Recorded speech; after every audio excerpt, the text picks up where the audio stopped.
Welcome back to Mind and Machine Africa, unlocking the potential of AI in Africa. Today's conversation focuses on art and artificial intelligence. Our special guest today is Muthoni, or as she's known in the art space, Skuma Wiki, who also moonlights as an advocate. Welcome. Yeah, thanks, Michael. I'm so happy to be here today. I've been really looking forward to this because I think these are like really interesting conversations we should be having. As you mentioned, I'm Muthoni. I also go by the alias Skuma Wiki in the art space. I'm a traditional artist, which means I just, do paintings using oil paint. I also work as an advocate at the firm of Triple OK Law. And I mostly focus on, amongst other things, IP or intellectual property litigation. So, yeah, thanks for having me. Thank you. Welcome. What's a traditional artist? I think let's define things for Right, people. okay. Right. So, traditional art is just art. When the first thing that comes to mind when you think about what art is someone just sitting down, like with a piece of paper or a canvas or something, or a block of clay or a piece of wood, and then just using traditional tools and processes to create something out of it, right? So in my case, I use a canvas and a paintbrush and oil paints. I know you're an artist as well, and I know you do I try. like I try. Yeah. I know you do drawings using pencil, sometimes pen, stuff like that. Yeah. There are people who create pottery, ceramics. Those are ceramic artists. There are sculptors who use stone or wood carvings, etc. So that's art as we understand it in the traditional sense. But historically, the definition of art has really evolved. And I think there's an author who I'm forgetting the name, but he sort of defines art using three elements, Yeah. which is the functional bit, the procedural bit, and the historical bit. So functional basically means that art is just supposed to do a certain function, which a lot of the time is aesthetic, like it's supposed to serve an aesthetic purpose. So if you create something that's like aesthetic, it could be defined as art. When it comes to the historical aspect, it looks upon what have we previously perceived art to be, and is the thing you're making now in comparison to the things we've seen previously, does it fall within, does it compare? Then that's another aspect of it. And then the last one is a procedural bit, which means there are certain societal procedures which must be undergone for something to be considered as art. So, for example, you must create the thing, it must be viewed by people. If it's sold and appreciated as an artistic piece, even better. So there's a huge array of things that can be perceived as art. A lot of the times it's very subjective, but I think that if it falls within like the three critical elements, I think, it could be perceived as art. The banana on the wall with the cellophane. Is that art? See, that's a great question because, if you ask me personally, Yeah. me and abstract art we have a long-standing beef. Okay. And I think that's one of the greatest examples of how art can be so subjective. Yeah. Because if you look at the historical bit, it doesn't really fall within what we have previously perceived as art, does it serve an aesthetic purpose? I don't know. That's up to Not the banana, that's obviously. that's up to, that's up to the audience to decide, But then if you look at the procedural aspect of it, someone created it. Yeah. People from the society were able to view it, and then finally someone was able to purchase it for like a huge amount of money. So you see, if something falls within the three ambits that I described earlier, it seems as if, sort of the art society can be like, meh, kind of, I guess, which even brings me now to like the conversation we're having today. Is AI art even art to begin with? It's created. Yeah. There's no What do human you think? agent. I think it's art because I don't like that it's art, but it is art because, well, it's created. Mm-hmm. It attracts an audience, and we can assign value to it. Yeah. So, I mean, that's a really good point, actually. And I think I agree. I think it is art, just because, not only because it falls within the three ambits, but I think a lot of the time, AI art is very aesthetic. People have been able to come up with, or let me not use the word people, let me say the algorithms have been able to come up with really interesting aesthetic, pieces of work. And I think just before we go on, maybe we can even just talk about how it is AI, or how it is we're able to come up with art using AI. Yeah. So that's of course it's the RNN, those models which are used to help AI learn how to draw. Yeah. There's this example that I listened to, and they were saying AI that does art basically is someone visiting a museum, and it walks around the museum and it sees that's red, that's blue, that's a heart, that's a head, that's a hand, that's the ocean. And it picks up all that information and it sees it in different styles and formats. And then it goes and sits down, and then you ask it to imagine. Yeah. I don't know. I find it so weird when we're asking, when you're prompting something like Midjourney and you have to write imagine. I'm like, it's not imagining. Like, I feel like, I don't know why they used that word for its prompt, but I feel it then, it's creative, yes. I don't think it's imagining. Yeah. I mean, I think that's a really good, question, because the concept of AI art itself is very recent. I mean, I know scientists were experimenting with the whole notion of AI as early as 1990s. But even back then, when they were trying to sort of see how AI could come up with art or artistic features, it was very limited. So I think in the 1990s, it was only able to recognize handwritten things. And then the human being would have to be very involved in the creative process. But it's only as recently as 2015 where AI has been able to autonomously generate pieces of work. So I do understand it's a really new notion for many people, including myself. And I think that's why it's gotten this big bad wolf. Does it demotivate you? Like when, you spend, okay, what's the longest time you spent on a piece? A huge amount of time, maybe even a week. On the same piece, day and night.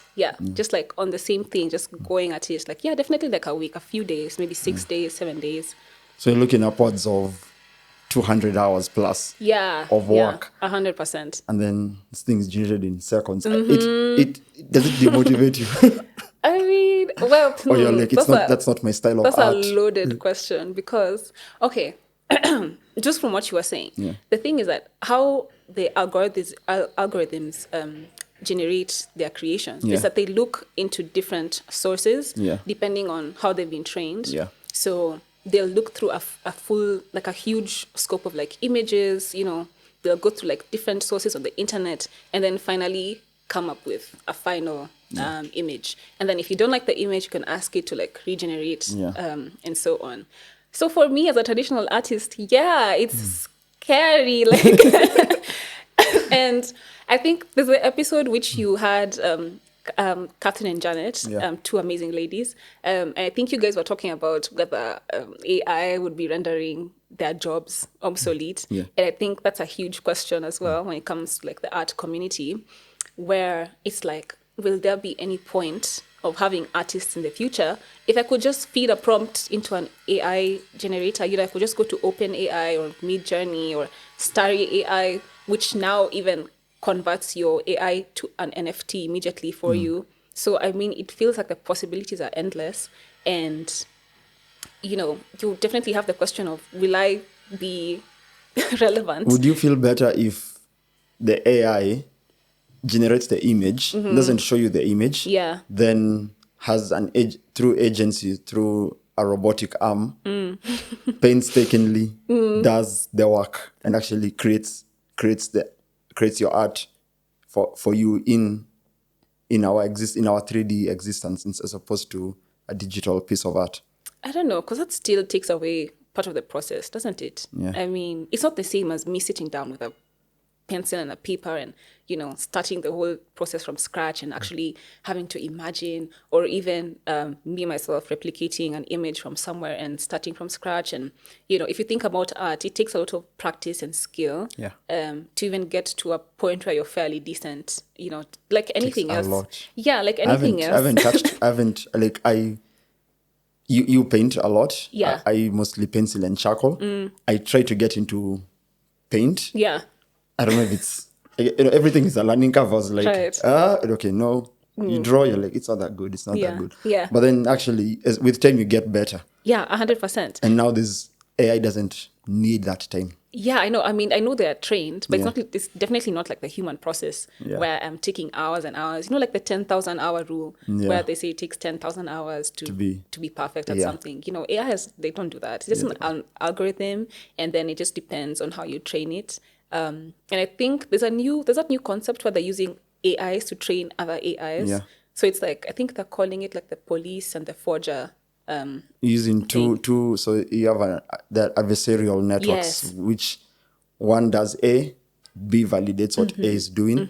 So you have one AI training the other AI. So you have a parent AI and a child AI. And that makes training move a lot faster because the parent AI can even create synthetic data for training. Because you could exhaust all the publicly known pieces of art, but the model needs to be trained. You have another model, just spin up, I don't call it hallucinations, but spin up ideas of images. And then this other one will learn from it. I mean, you've definitely put that better than I could. Generally, I think you do a lot more about AI than I do. But I think, that's generally like the thing about it, that the training aspect is much faster than the human components of it.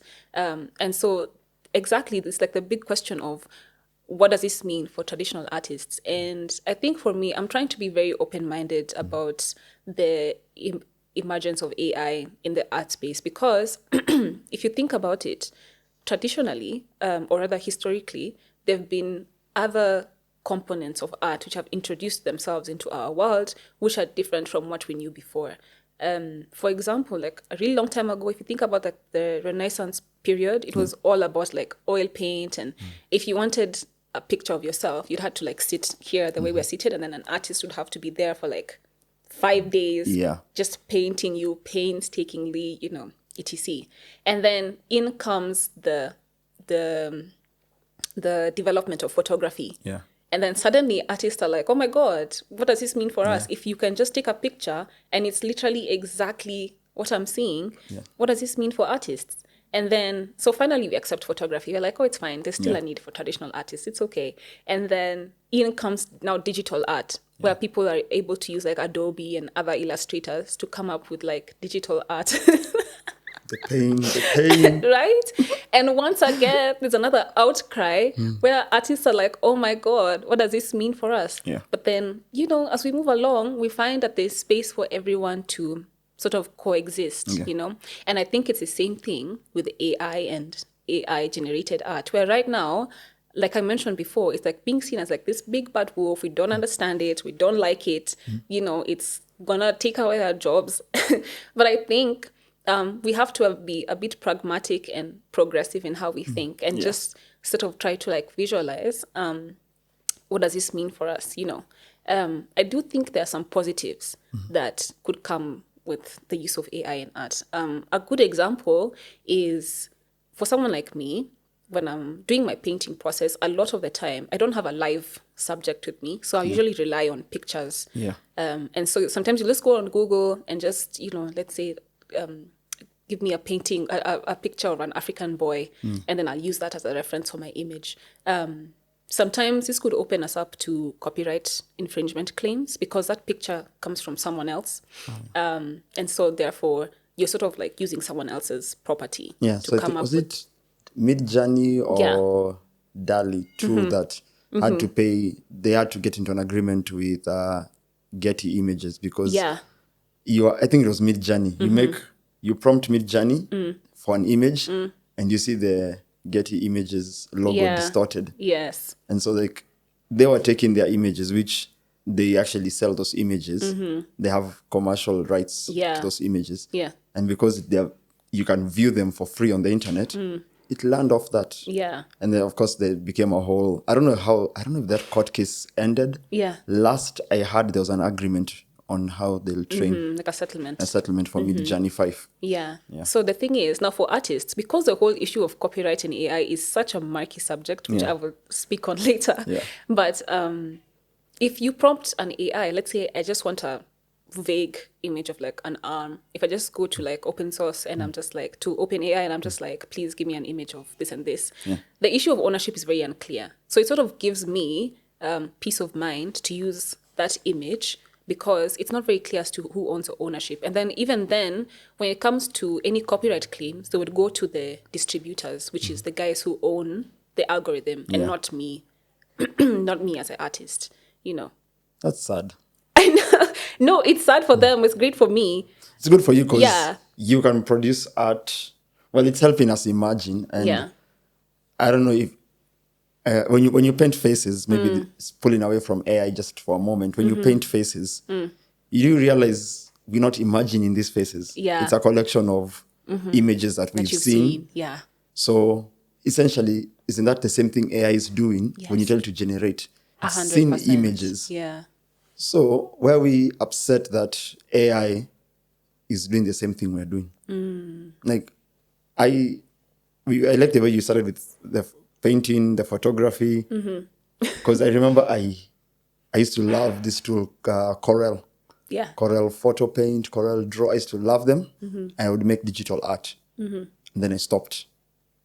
Then I was like, okay, more back into me actually in the process of drawing. And then I think 2018, there was a competition that was a very vague art competition. And they said, there are 3 objects that must be in your art piece for it to be considered. A flower, a butterfly, and a skull. Oh, interesting. Oh, I spent time drawing that. I worked so hard. Yeah. So I drew a skull that the eyes are the wings of the butterfly, the nostrils of the body, and the lower jaw was a flower. I was like, perfect. When I saw the submissions Yeah. on the Corel forums, I was like, Why did I? what? Who does this? As in, people had used these tools, Corel, Photo Paint, Right. Photoshop, and Yeah. they had beautiful pieces. And I killed my self-esteem for a while. I was Yeah. like, It feels like they have a cheat code. Yeah. Almost. but I don't know. Do you when you look at AI art, Yeah. do you feel it has that same feeling when you look at your art piece or someone else's art piece? Or do you just feel like, oh, this is just an image? Okay, for me personally, I do have my feelings against even digital art itself. I'm still coming to terms with it. It's that I'm trying to be like really realistic and progressive in the way I think. The thing is, I think because it's so recent, AI generated art still has its flaws. But the thing is, as they continue to train the algorithms and so on, it gets better and better. Even if you look at the images starting from 2015 and look at the ones which are coming up now, you can see like there's a vast difference. And there's that aspect also of being able to like regenerate until you get something you're happy with. I think the issue for me is that even now we've had instances of people actually winning art competitions using AI art. Like I think you sent me an article about the 2023 Sony Photography Awards where someone used an AI code to come up with a photograph, which then ended up winning an award, which is like, you know, what are we doing now? And then there's even like, I think in 2020, was it 2022? In the Colorado State Art Fair, there's a guy called Jason Allen who won an award for, it was supposed to be for digital artists, but his artwork was completely AI generated, and he won the award, which is about $300, I think, or something. And there was a huge outcry because first of all, is AI art, you know, there's a distinction between AI art and digital art. And the second thing is, should we be categorizing these pieces of artwork in the same breath as traditional art, you know? And I think for me, it all comes down to the amount of artistic control, which the human component, which is me, the person who feeds in the prompt, Yeah. how much control really do I have over the outcome of the final piece of work? And I think now that determines how we'll be able to categorize these pieces of work in the future. I think the general consensus is that it's pretty unpredictable what you're going to get. And I think even in 2015, I think there's a computer scientist called Alex Morgenstern from Google who wanted to like really figure out how much control do we have when it comes to the outcome. You know, what really goes on when the AI algorithm is like coming up the images. Yeah. And there's even something you keep, there's a running theme that, you know, in the podcast that you've been mentioning is the black box or the neural networks, you know, which are pretty unknown right now. Like what really happens, like when those millions of micro decisions, you can't interrogate all of them. You can't see them. Yeah, you can't see them. So I think, so Alex tried to interrupt the AI process. So like, let's say he fed in a prompt of like, give me a photograph of a donkey riding a bicycle. And then when it's running through it, he stopped it halfway. Then he tried to like come up, then he said, show me an image of what you see now to the AI. So the AI produced an image of where it had reached. And it was like billions of images, like, and it's not just of a bicycle and a donkey. It's like, you'll see like a bucket here, a cup there, a plate there, you know? So it's like the AI goes into everything it knows to come up finally with this one image. And it's like, if you zoom into that image, it's like endless. It's like infinite. Like you'll see an eye, and then when you zoom in again, you like see a different image and so on. So it's like the outcome that you get is not really up to your control, you know. And actually recently, and I'm sorry that I'm rambling. go on. And actually the US Copyright Office recently, you know, held the same standpoint that I'm having right now, that there's a guy who tried to publish, or rather who published a graphic novel, and some of the images all the images were AI generated, but then he came up with the story himself. So when he went to try and get it protected by the US Copyright Office, the US Copyright Office upheld that the parts of the story which he came up with himself, like the plot and the words, were copyright protectable, but they say that the AI generated images are not copyright protectable. And it's because as the person who gets the final outcome, you have very limited control over what you get at the end. I'm surprised. I'd like to know probably which tool he used, because I think the AI tools, and you mentioned prompts, and I just realized I was one time struggling. It's an image I had in mind for a tattoo design, and I was trying to prompt the AI tool, and it kept telling me guidelines. Your prompt is in breach of the community guidelines, because it will not draw blood, it will not draw. It was a zombie stitched back together, and some limbs hanging around. Corey, what did you put in the? What is this you were asking for? I had done a drawing of Medusa. Okay. But her lips were sewn shut. She didn't have the black part of the eyes, so it was all white. All the snakes on her head were the hair was snakes, of course, but the snake heads they had their eyes removed. Wow. There was a moon in the background. Super cheerful. Yeah, very cheerful, very colorful. I've been drawing this image repeatedly for several years, because I do want it as a tattoo at some point. And I was like, it's an opportunity to see if the AI can design it better than me.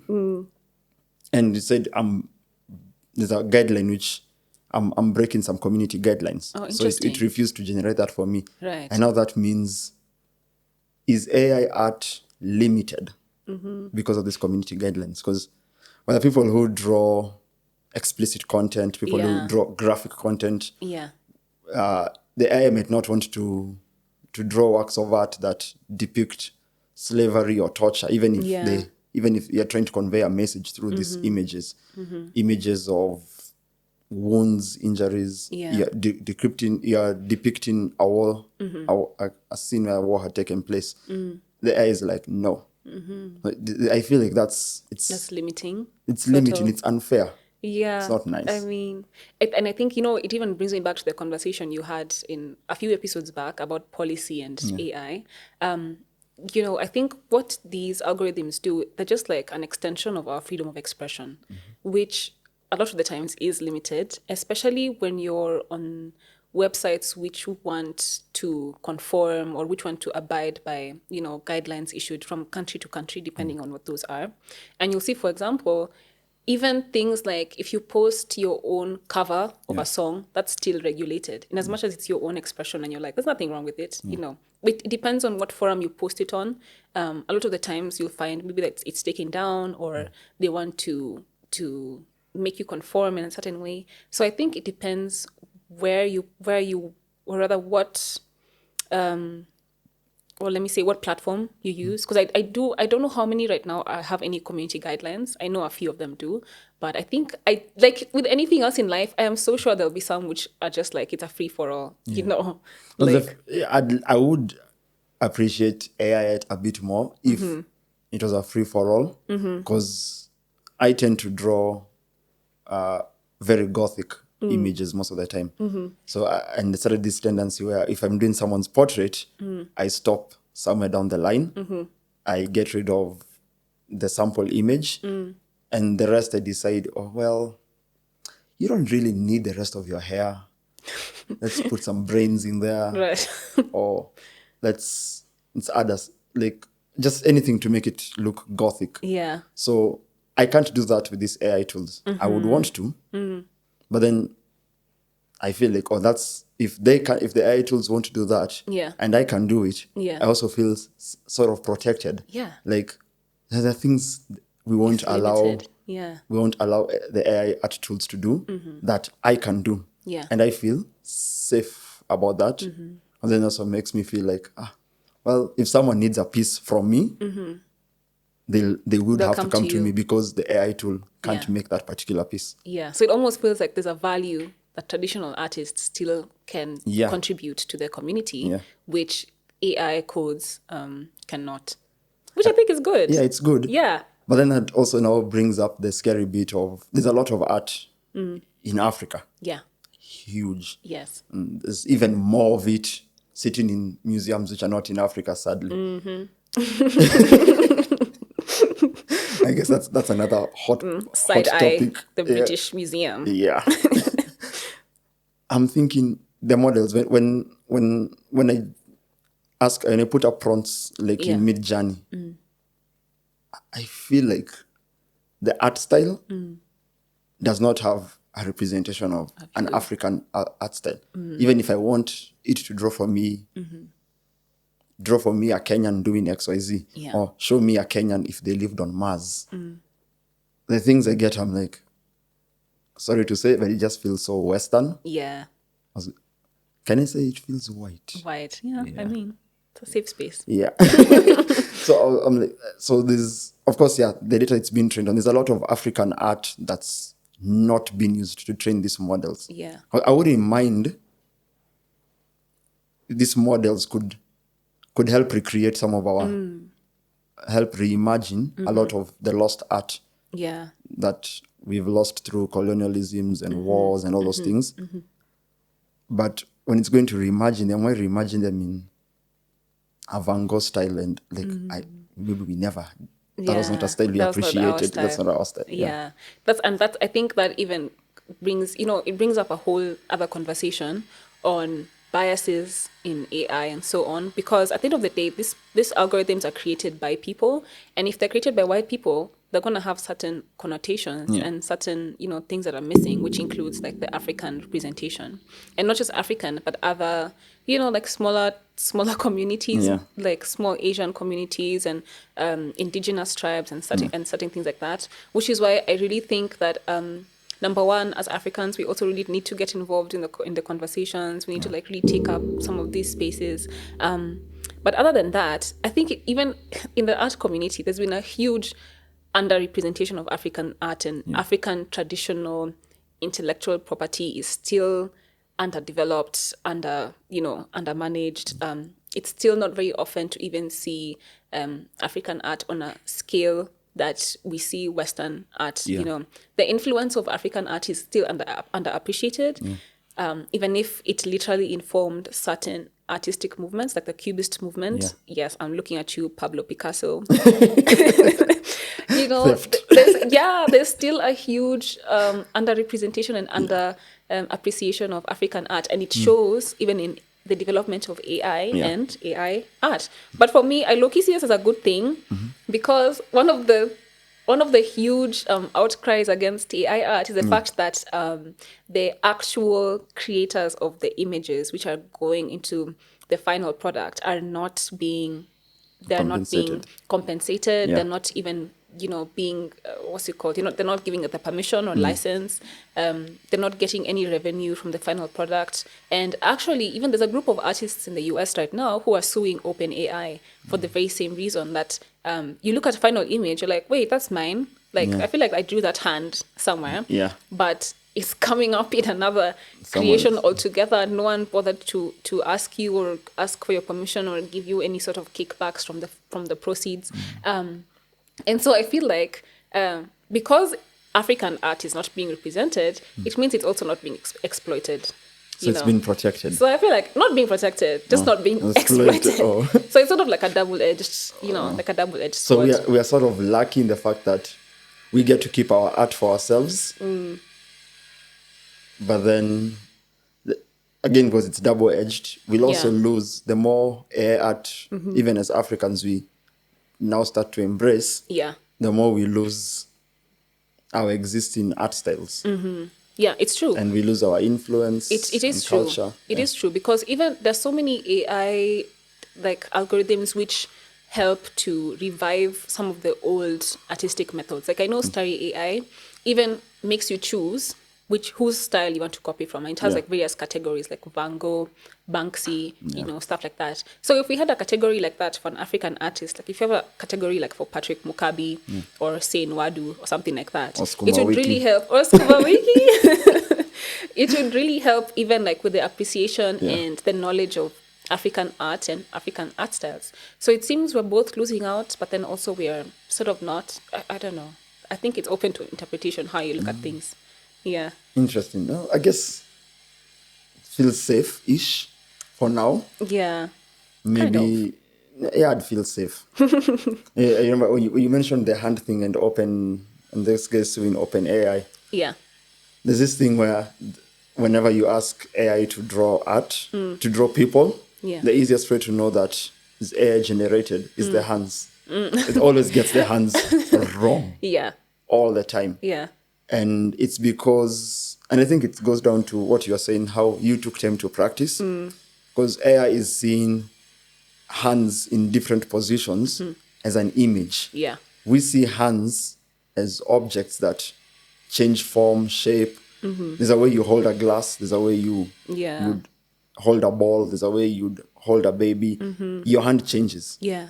If AI was trained on images where the hand was always closed, so you ask ask AI to draw something that has hands in it, it fails. Yeah. And I think that the fact that it's struggling with that, I know when Midjourney version 5 came out, they were like, it's gotten better at hands. And I was like, crap. Because that was one way of saying this is AI art. So if you need to spot a deep fake, that would be one way to spot a deep fake. Yeah. And also it was like another thing which belongs to us artists is AI does not understand hands. It knows hands are an extension of the human body. But that's it. Yeah. It doesn't know, all the shapes and symbols and signs we can create with our hands, how we'll hold things. Yeah. It doesn't know, it'll sort of like mess up. It'll mess up, give you 6 fingers or turn your hand the other way around and you're like, wow, that's painful. And and you know what's actually so funny is that I think this proves even more that, algorithms are really just an extension of the human expression because there's a running joke in the art community that hands and feet are like the hardest to draw and paint. Like apparently they're so tough. Like people really struggle, because sometimes Did you you make struggle them. with them? I mean, not really, but to be fair, I've been doing human figures for as long as I can remember. But it is something you have to keep, like you have to practice them in the different positions. They have like veins. And then people's hands look different. Like a farmer's hands are gonna look different from my hands, and so the fact that even AI is failing is like, haha, like. I think I tried. We worked on a piece with my brother together. Yeah. We were drawing an elderly couple holding hands. So just their hands sort of like Intertwined. this. It's an unfinished piece that's maybe 8 to 10 years old now. Oh wow. It is just painstaking. But I'm actually surprised people say hands. But I guess it's how much you practice. Because I don't feel hands are difficult and feet. Clothing. Oh, yeah. Clothing the folds. And and that then even the I had to read a different- book Oh yeah. about it, on how to draw cloth. And like how to do the different fabrics. Yeah. Like how you draw velvet would be different from how you do silk or Yeah. satin. I feel I have a few 100%. pieces with me where it's when I was learning how to do clothing. Yeah. It looks bad. Don't say that. Okay, compared to now, it's like when you're drawing it, I would think clothing needs to look rough. So the type of, like, I'd use charcoal. Then when I'm doing clothing, I'd use metallic pencils. Yeah. So that it looks like it's also popping out of the image, and it looks rough because you draw the skin very smooth. Yeah. And then you can't have the clothing also Looking the same. looking the same. Yeah. So it looks like they're wearing skin. Yeah. That would help my Gothic art. Yeah. I never thought of that. So, I mean, yeah, so it's just the same thing we were saying about how the human element sometimes is visible, because at the end of the day, people who create these algorithms are human beings. So the same things we find challenges with, it's so funny and interesting to see AI, struggling with the same, and it's almost comforting, because you're like, we're all... Not that smart You're yet. not that smart. Yeah. Yet. The robots are not taking over yet. Yeah. Give it a few years. It's fine. Yeah. But then also now that still brings me back to another arising issue, which is the issue of ownership. So if I feed in a prompt to an algorithm and I just say, hi, OpenAI, please generate an image of a guy sitting on a chair. So the algorithm goes into different sources, maybe on the internet, looks at other people's work, comes up with an image. So the question is, can I now go ahead and call that my artwork? Who is the true owner? Is it the people who, or rather the images which the AI used to source, the final product from? Is it the guy who came up with the algorithm? Is it AI itself? Can artificial intelligence even have ownership of certain works? Or is it me, the person who, fed the prompt? It should be me who fed the prompt. I 100% disagree. Why? Because I just feel like we mentioned before, the issue of I have no control over what comes to me. Okay. So how can I then purport to have ownership over this same thing? At the same time, AI not being a human being or it's not an entity, it's not a legal person, does not have any rights of ownership. So it can't claim ownership over that same thing, which now just leaves the two stakeholders behind, which is the people who came up with the algorithm and the owners of the images which the AI used to come up with the final image. Yeah. So the thing is, the people who create the algorithm have ownership over the algorithm itself, and source codes are usually copyright protected. But then now, when it comes to the sources themselves, so for example, I do a painting, you do a painting, then one day we see an AI generated work that has our different paintings there. Do we have a claim? And as of now, we still don't have any I know you hate jurisprudence. Yes. We don't have any decided cases or jurisprudence on this. But what I see happening is like a hybrid system. And an example of this is when YouTube was coming about, there were different entities who owned copyrights to certain music who sued YouTube for allowing people to post their music without having licenses. So people like Sony Entertainment and other people sued YouTube. And what ended up happening, just to be progressive and to be pragmatic, they came up with a settlement agreement where they had like a code or algorithm which was able to identify sounds which had copyright protected music, which was owned by Sony.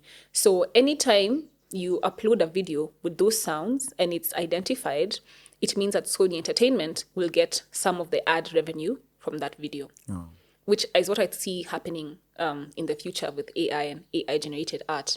So if one day I see a piece of generated art with my artwork on it, maybe there'll be some sort of identifier which can pick up that, oh, actually this was sourced from SkumaWiki, and then I'm able to get, part of the proceeds.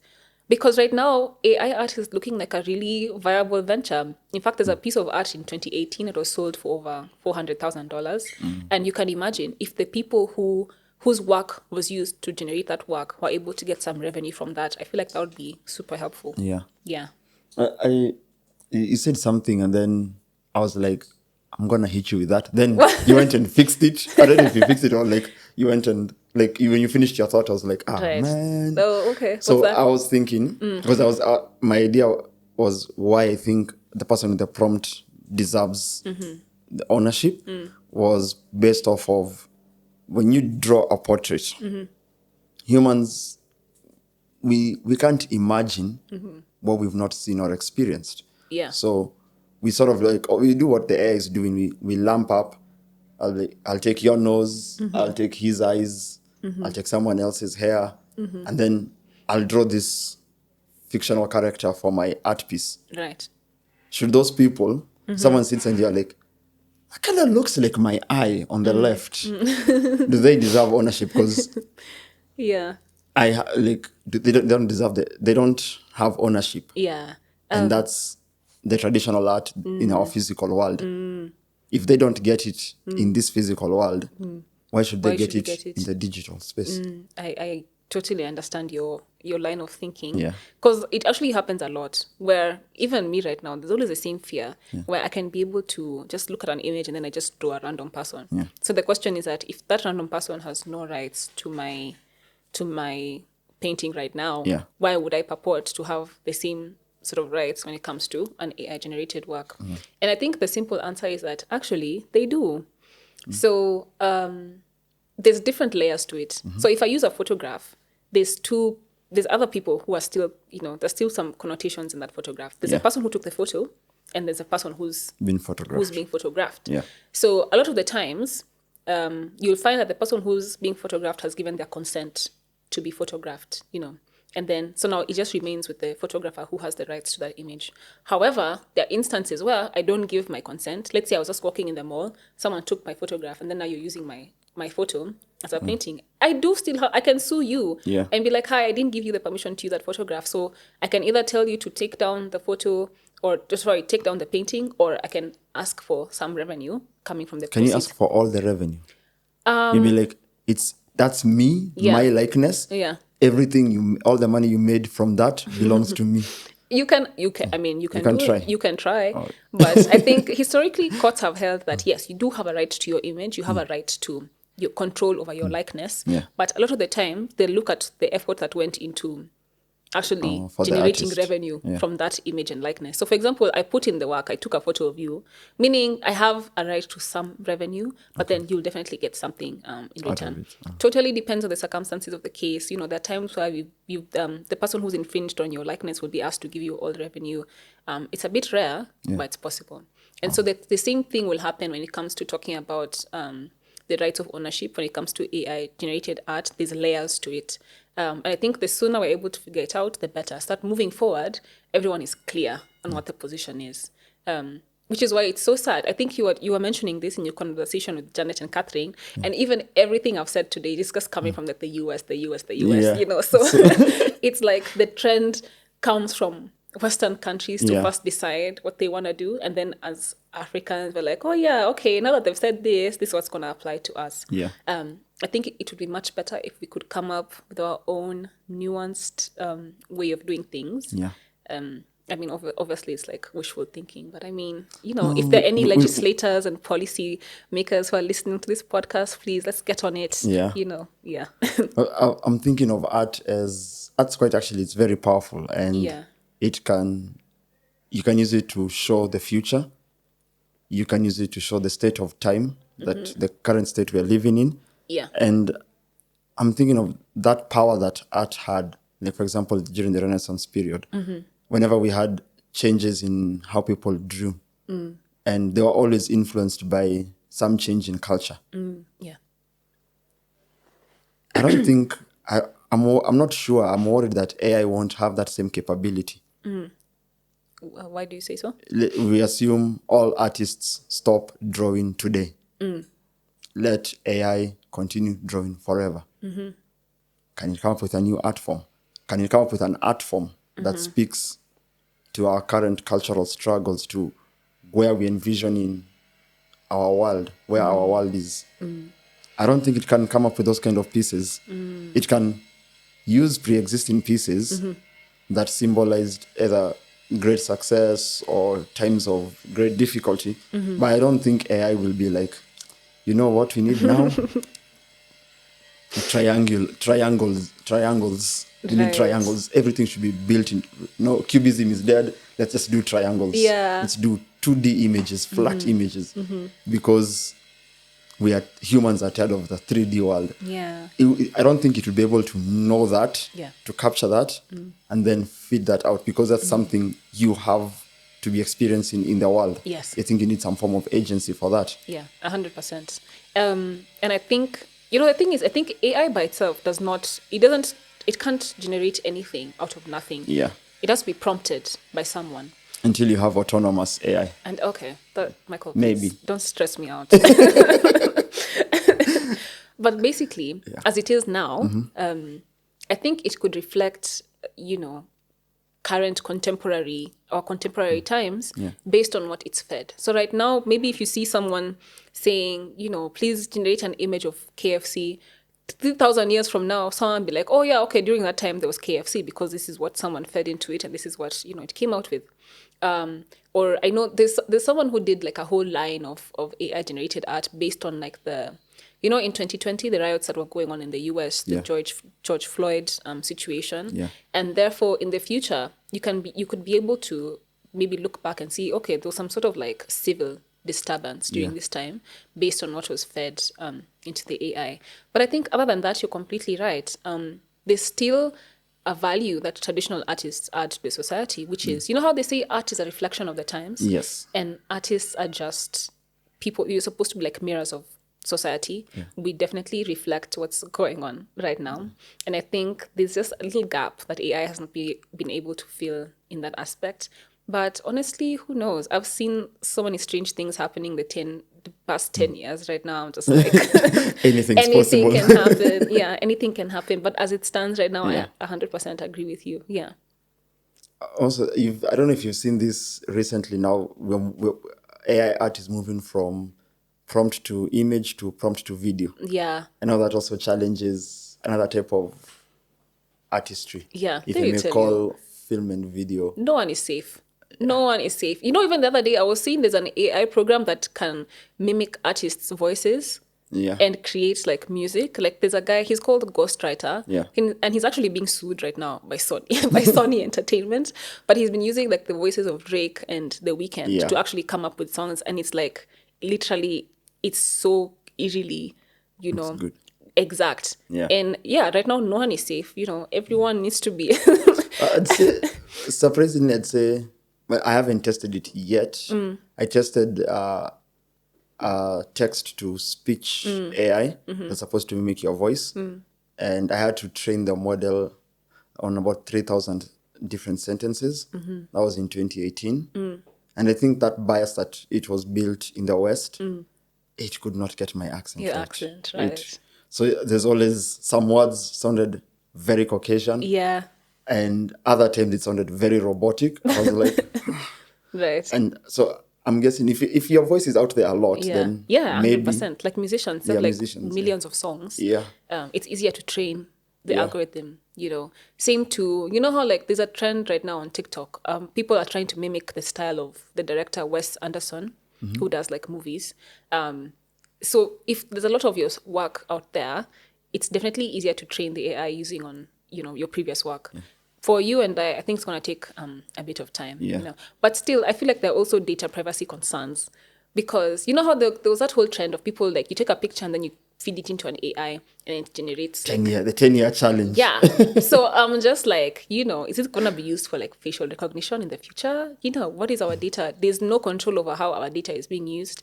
Even like if you try out speech to text to speech, or if you feed in any of your biological data, like your speech, your face, your stuff like that. There's no way of knowing how that data is going to be used, whether it's being stored, how it's being stored, who it's going to be given to, stuff like that. So what else it was going to be used for? and they're going to be clones of me in the future just walking around because I put in my face to look like, I don't know, an Asian warrior on some random editing software, Yeah, because actually it could be possible. You would find your clones, because I just remembered I've seen videos of people, like how surgery has gone. Like now people can become taller. Yeah. You can choose a nose. Like, I want this nose from the internet. And I'm thinking, what if someone finds your image, like your image is used on one of these models, and so like what you said, Chinese, look, Asian warrior. Yeah. And you give it your image, and someone is like, I bet I could look like that for the rest of my life. Yeah. No, And yeah. they go and have the plastic surgery. 100%. I mean, if people are having surgeries to look like other people, like right now there's like the Bella Hadid trend where people want to look like this model, Bella Hadid, and they're literally doing surgeries to look exactly like her. Anything is possible. One day I could want to just change my appearance, and I go into an AI and I say, hi, please turn me into a white Scandinavian woman. And then I end up looking like a random Scandinavian lady who just one day, took a picture and fed it into an AI. Because she wanted like some fun editing stuff. She's doing the 10-year challenge. Yeah. I hated that challenge. Yeah. Did you participate in that? No, let me tell you, I'm very paranoid. Right now, I have like the whole tape. I've taped like my computer screen. I'm like, even right now, my iPhone should be off. It's just that, I'm just like, who's listening? They're like, if they're listening, they're learning. They're not stealing. They're listening to us having this conversation, and they're like, whoa, now they're adapting. They're adapting. They're like, we need to send people to Africa to take more pictures of their art. Yeah. What's in their museums? Yep. Mostly pictures of more white people showing. Because that's I don't. Recently, when I was at a museum in, I think it was Tanzania or Zanzibar. It was Tanzania. So I went to their museum. I was pretty shocked by how many images in the museum that are not of natives. And I think it's common across It is. Africa. It is, yeah. So we should actually trade. So they should give us back our stuff. Give us our stuff. We give you back your photos. There's actually there's an ongoing conversation right now of how much of African history is being focused on the colonial history. Yeah. I personally think we should be focusing on the pre-colonial bit. Like I feel like colonization was just we've been around for like millions of years. Yeah. Colonization was just like a 100-year period. Yeah. That's a conversation for another day. And our art sort of looks like it starts exactly during the colonial era. Yeah. So again, that also speaks to us losing. We would want AI to help recreate some of our lost art. Yeah. But as the trend goes, even what is pre-colonial to us is outside. It's not in our borders. Yeah. It's sitting in museums in Europe. Yeah, exactly. And we can't take them back. Yeah. And even in defense of AI, Yeah. me arguing for the machines in case they one day rise up, They'll remember you saying this. Yeah. So in defense of AI, Yeah. it only works with what it's been fed. So if already there's such an under preservation of African art, or African history, our history was mostly oral and passed down orally. So the more we don't talk about it, the more that has been lost throughout the ages. So even right now, finding African history is so hard. Yeah. Like, because even me, I've been really like trying to, get in touch with like my Kikuyu ancestry and stuff like that. Resources are so hard to come by. You have to like really actually dig, as opposed to Western history, which is literally at our finger. We're literally taught it throughout high school and university, and so I think AI can only do as much as it's fed. Yeah. If already the resources are scarce, there's only so much it can do. So I think then that's a good point you're making for more preservation and more representation of African art and African history, so that even as we try to imagine our future, we are represented in that future. Yeah. Yeah. Because right now, art-wise, you're not represented. Yeah. And as an when you said how you're trying to like find literature, find content about your heritage Yeah. and everything. Yeah. I remember I had this idea. I wanted to make a video game, and I was like, I can't make this. I can't make a Western, Yeah. and I can't make an Eastern. I need to make something African. But I want something not now, because I'd seen a few games for now where there's one which I saw. I don't remember the name, but you basically drive a matatu. That's Oh. like the Kenyan culture, and you get to pimp it and style it the way you Wow, want. that's so I was like, interesting. that was interesting. Yeah. I was like, I want something more backdated, something beyond the time. I was like, what if we had, I'm not gonna use, I don't like Marvel. So what if we had Justice League, but Right. an African version? Yeah. Who are these heroes? Who are these? Gosh, the content. It's so limited. It is so limited. You're like, oh, this one. Oh, I already saw that in this movie. Yeah. Oh, this one. Oh, it's already been used. Oh, that's been used. You're like, where's all of this? Where's And our it's- history? Where's our history? Yeah. So that's And without our history, we have no future. Like you said, 100%. Yeah. whatever, when you're trying to imagine what the future looks like, and we have no representation in the art, then as we move to that future, because now we ask AI to, I have a friend of mine, also an artist. He does very good art. He's also called Michael. Very good art for dinosaurs. So Oh. he draws dinosaurs really well and imagines them in these large ecosystems. He's also done some work with figurines and toys with Disney. He worked there for some time. He started asking AI to draw the future of humans on Mars. And if we use those blueprints to create that future, there's no African representation. At some point, we are in the present wiping ourselves out of the future. Whoa, so profound. You should use that as a soundbite for this episode. Oh, yes. So yeah, this is why like I feel like conversations like this are so important. Yeah. Just to make people aware of like what's happening and why we are needed in such. So people like you who do like coding and stuff, you know, you are much needed right now in this new age of like technology. Yeah. Just to make sure that African stories and African voices are heard and represented. And we need your art photographed to train models so that African art remains represented. 100%. Yeah. I mean, as soon as we figure out the revenue collection, I'm down. I'm so down. You need to figure the revenue I'll first. put in my art myself. I'll be like, hi, OpenAI. This is my name is Kumawiki, and this is the type of art I do. Feel free, go forth, and you know. These are like my last 500 pieces. Have at it. Yeah. You're like, have you been trained? You're even going to prompting it. Have you been trained on Skuma Wiki? It says no. You're like, train. Yeah. Come back tomorrow. Yeah. Have you been trained on Skuma Wiki? Give me. I want to see a kid playing in the rain in Kenya in the style of Skuma Wiki. Yeah. That would be so amazing. Oh my God. Yeah. We'd actually have more names. We'd stop saying Van Gogh and all these other artists. Yeah. There's this artist, I don't he does, I've forgotten his name. Why is his name escaping me? So you mostly think he's responsible for all the alien biomechanical type of design. H.R. Geiger. Yeah. I don't know much about him. I look at his art. I like his art. I do some type of Gothic art. I would want to be someone saying, oh, we need something. We need to design a creature for a horror movie. It's a Kenyan horror movie. And they're like, oh, let's look at Michael's work. Yeah. Or EME. That's my alias. EMEM. No, it's me, mirrored. EMME. So MA. Oh, okay. Yeah. Interesting. I didn't know that. So in the style of EME. Yeah. EMME. EMME.